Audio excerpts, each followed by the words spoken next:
Estamos de vuelta nosotros aquí en 5 Días Televisión. Vamos a poner también en la agenda un tema importante. Vamos a hablar con la señora Selva Castiñeira. Ella es directora de SC Consulting Group, hablando sobre justamente las recientes elecciones en la segunda vuelta de Ecuador. Está trabajando en la consultoría política también y nos va a dar un poco algunas referencias desde el punto de vista de la importancia de la relación económica y en otros ámbitos con Ecuador y Paraguay. Selva, gracias por tu visita. Muy buenos días, Juan Pablo. Muchas gracias a vos por la invitación. Encantada de estar contigo. ¿Cómo ha sido un poco la experiencia de haber vivido un poco de ese proceso eleccionario con el Ecuador, un país un poco distante y poco conocido con el Paraguay, ¿no? Así es. Estuve como 4 meses trabajando en lo que es estrategia de campaña y fue una experiencia muy enriquecedora porque Ecuador es un país bastante rico en lo que es recursos naturales. En muchos aspectos es un país bastante interesante, ¿verdad? Y lo que respecta a la política es un país que se encuentra bastante en conflicto hace como 3 años más o menos con la posesión de Lasso. Ya en su momento empezaron los conflictos. Entonces de ahí vienen arrastrando como una campaña permanente, digamos, ¿verdad? En donde en ese momento cuando Lasso empieza a tener conflicto con la asamblea, se intentó un juicio político, no se logró ese juicio político, él llamó a un fuego cruzado y se disuelve la asamblea y la presidencia. Se tuvo que llamar a elecciones presidenciales y en ese momento surge la figura de Daniel Noboa, que hoy día es presidente de la República del Ecuador, ¿verdad? Y que tiene una imagen bastante positiva, parece, ¿no? Y la verdad que al principio sí. Hoy miramos las encuestas, miramos unos estudios de mapas mentales y la verdad Ecuador es un país que está en situación crítica económica y también a nivel político, ¿verdad? Por las cuestiones políticas que mencioné anteriormente y económicas que arrastran, que van de la mano con lo que es la política, ¿verdad?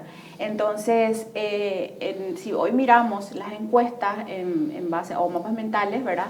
Vemos que es un presidente que tiene que llevar adelante una campaña electoral y una gestión de gobierno, en donde tuvo muchos altibajos durante la gestión por cuestiones de que sabemos que Ecuador es un país petrolero, hace poco tuvieron un derrame en el río Esmeralda. Entonces también es un país que se divide mucho en la parte de la serranía y en la parte de la costa, ¿verdad? El conflicto generalizado que yo veo también en América Latina es la incursión del narcotráfico. ¿Ecuador también tiene ese problema? Hoy está siendo invadido prácticamente la parte de la costa por el crimen organizado. Entonces como que no se puede hacer un control completo, el gobierno no puede hacer un control completo, entonces acude mucho a Estados Unidos, como hacen muchos países de Latinoamérica, ¿verdad? Entonces digamos que muchos de los conflictos de él viene por esa parte de la gestión, ¿verdad? El no poder manejar esa cuestión de invasión del crimen organizado y el narcotráfico, ¿verdad? ¿Sigue siendo un país todavía con características rurales, Ecuador, Selva, en el sentido? Riquísimo naturaleza, bastante interesante, tiene uno de los grandes recursos más importantes que es la Amazonia.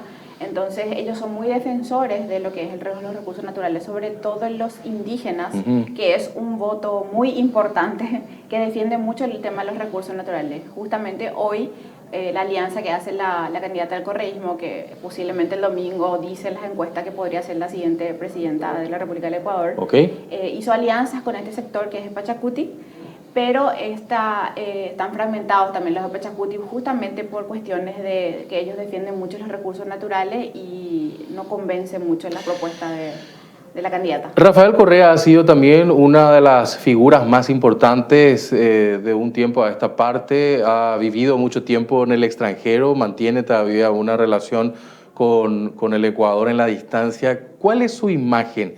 Porque mencionaba justamente que es un poco el padrino de esta candidata. ¿Sigue siendo fuerte Correa? Sí, actualmente Revolución Ciudadana, que es la candidata Luisa González, el expresidente Correa es del partido correísta, ¿verdad? Entonces, digamos que la imagen que hoy tiene, o sea, el correísmo mantiene sus votos, mantiene su electorado. Hoy el correísmo rompe techo, posiblemente por la cual podría llegar a la victoria Luisa González. Entonces, hay como también existe una población anticorreísta, ¿verdad? Correcto. Entonces, ¿y es la primera mujer que podría llegar a ser presidenta en Ecuador? La primera mujer. Y recordemos que ella trabajó muy bien en la parte territorial, sobre todo, teniendo en cuenta que el correísmo tiene más presencia en la parte de la costa. Digamos que la costa es un sector en donde fue muy abandonado mucho tiempo por el gobierno y Correa sí tuvo más presencia en el tiempo de gobierno. Si tuviese que decir un poco algunas características entre Ecuador y Paraguay, ¿tienen similitudes o son países muy diferentes? Tenemos similitudes, tienen el doble de habitantes que nosotros y tenemos también relaciones comerciales, económicas con Ecuador. Nosotros exportamos a Ecuador carne bovina, productos químicos, maquinaria, y nosotros traemos de Ecuador productos farmacéuticos, algunos productos de mar, entre otros productos que genera una relación comercial entre nosotros, y yo no creo que eso se vea afectado por cualquiera de los ojos que asuma este nuevo gobierno, ¿verdad? Eso es muy importante destacar, Selva, desde el punto de vista también de las relaciones entre los países. Lastimosamente no tenemos conectividad muy directa, ¿no? Para llegar a Ecuador uno tiene que hacer escala. Tenemos que hacer en escala en Lima normalmente. Ok. Sí, pero existe una relación comercial, como te comento, y yo creo que eso no...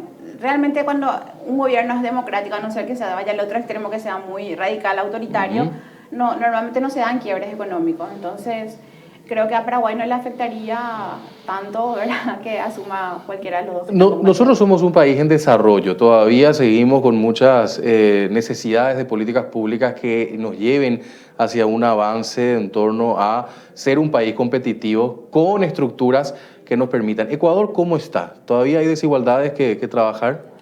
Hay desigualdades que trabajar y sobre todo en la cuestión educativa. Es un país muy pluricultural. Okay. O sea, ellos están compuestos por una gran población indígena, una gran población, digamos, más vulnerable que está en la costa, que son preferentemente afroamericanos. Y después está la parte serrana, en donde ella es más una mezcla criolla, digamos. Entonces, ellos reclaman mucho hoy esa carencia de educación que creo que es en toda Latinoamérica. Claro. Y también el tema de, sobre todo en las encuestas, en los sondeos que llegamos a hacer, era el tema de seguridad. Okay. Seguridad, economía, educación, salud. Esos en ese rango, digamos, de posicionamiento venían las encuestas. Ok, me parece importante dejar un poco esto como elemento, ya que este domingo van a ser las elecciones en Ecuador. Queríamos justamente poner esto en la agenda. ¿Qué hay que enfatizar a tu criterio la relación con Ecuador? Si tuviésemos que decir algunos elementos, mayor conocimiento del país, más relaciones comerciales, como experta justamente en la comunicación política y también habiendo vivido un tiempo ahí, ¿cómo podemos mejorar la relación con Ecuador? Yo podría decir que podríamos abrir más abanicos de posibilidades comerciales, ¿verdad? Okay. Ecuador no es un país, digamos, muy turístico justamente por esta alta tasa de criminalidad que tiene en sus costas, entonces es un poco complejo promocionar el turismo, ¿verdad? Porque obviamente que uno no puede ir a un lugar que no te ofrezcan seguridad. Así es. Entonces yo creo que Paraguay, como está también hoy en desarrollo y con bastantes perspectivas positivas, digamos, podría empezar a crear más relaciones comerciales. O sea, tengo entendido que también estamos exportando flores de allá, porque ellos son grandes productores de rosas. Así que todo, Colombia, Ecuador, cacao, todo eso. Sí, todos esos países, ese circuito hacen mucho de eso. Sí. Entonces creo que por ese lado podríamos ir, ¿verdad? O sea, decimos siempre que Bélgica es el país del chocolate y no, realmente el gran productor de cacao es Ecuador. Entonces nos queda mucho más cerca, es mucho más económico poder generar una relación comercial por ese lado, ¿verdad? Por ejemplo, o el tema de las flores. Lo importante, y quiero dejar un poco como conclusión en esto y agradeciendo tu visita, Selva, es que cualquiera sea el candidato, la relación con Paraguay puede ser buena. Claro, porque estamos hablando de dos candidatos que sí respetan la democracia y que sí tienen apertura para poder tener buenas relaciones con todo el mundo, ¿verdad? Entonces, digamos, o sea, en el caso de Luisa González, no sé cómo sería con los Estados Unidos, porque hay un quiebre sabemos que hay un quiebre entre Correa y lo que es Estados Unidos. En este momento. Estados Unidos, sí. Entonces, ahí habría que ver, pero con el resto de Latinoamérica no creo que haya ningún inconveniente, tanto en lo comercial, económico y político. Eso es importante destacar también. Selva, agradecerte tu visita como siempre. Muchísimas gracias a vos por la invitación, encantada. Selva Castiñeira, directora de SC Consulting Group, presidenta también de la SOPACOP, Sociedad Paraguaya de Comunicadores Políticos, hablando sobre esto que se viene el domingo, elecciones en Ecuador, y queríamos poner esto también en la agenda. Hacemos la pausa, enseguida estamos con más en 5 días televisión.